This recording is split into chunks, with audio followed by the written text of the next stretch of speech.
Sunny day. In an instant, Louisiana business snapped to attention to support the war.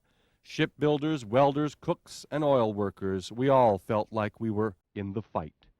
The Navy maintained huge steel and timber floating dry docks along the coast.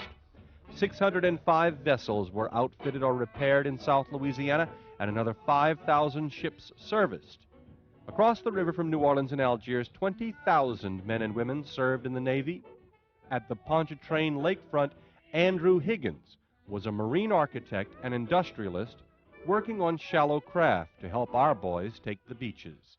He was learning some lessons from Louisianans who really know boats, the Cajuns. By the time the Fifth Army landed in Italy and Douglas MacArthur landed in New Guinea, the American Navy had 14,000 vessels.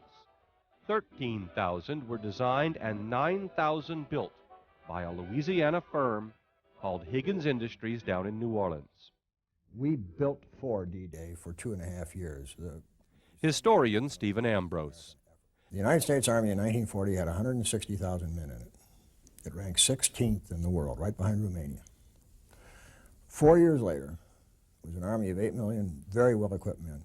They went across in 6,000 ships of all types, including the Higgins boats, none of which had existed in 1940. It was just miraculous what American industry did. Above all, she's built to take punishment, to work without let-up for days on end in an operation that may be 1,000 miles away from a repair shop. At the start of the assembly line, frames are fitted into jigs, and the boat begins to take shape bottom side up. If Andy Higgins hadn't designed and built those landing craft, we never could have gone in over an open beach. So he's the man who won the war for us. In an old warehouse near the lakefront, a group of craftsmen are working to build a replica of a Higgins boat. Some of them built the real things in their day. Every weekend, the men talk about how Higgins and his inspired Louisiana workers turned the tide in the Second World War. Make the deadline? Jerry Strahan was a history student of Ambrose. He's written about Louisiana shipbuilder Higgins and the people who made the boats that won the war. In the 1930s, Andrew Jackson Higgins owned a small shipbuilding company in downtown New Orleans. They specialized in building boats for oil field companies and for trappers. They needed shallow draft boats that could navigate the bayous of Louisiana. It's because of these boats that he later built what is known as an LCVP. The early day workboat, the Eureka, evolved into the landing craft that totally changed the strategy of modern warfare. And that was designed and built here in the bayous of Louisiana. 92% of the entire U.S. Navy was designed and built in Louisiana. Graham Haddock keeps a close eye on the mahogany replica. He could say if it's right, because he was one of the original designers. Well, let's say I'm the consultant on it. We're trying to build it as closely as we can to the last contract that Higgins had. Andrew Higgins not only built boats, but trained men to use them properly. Richard McDerby headed the boat school.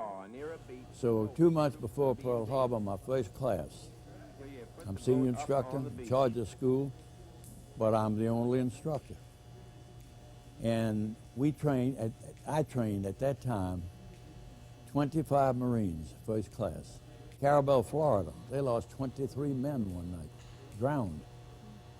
So they called Mr. Higgins, and he got me over there immediately because a lot of these boys were getting ready to go overseas. This was his philosophy.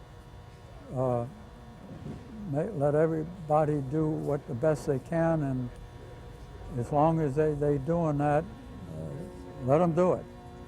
As important as the Higgins boats were to war landings the world over, historians generally overlook this Louisiana man's contribution.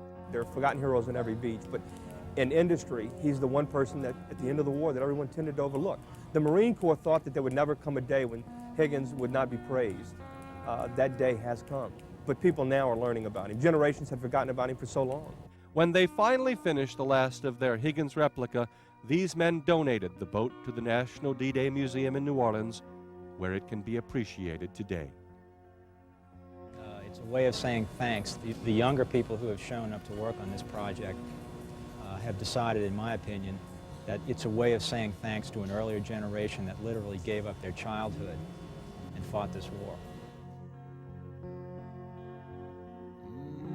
Lost Louisiana Homefront will continue.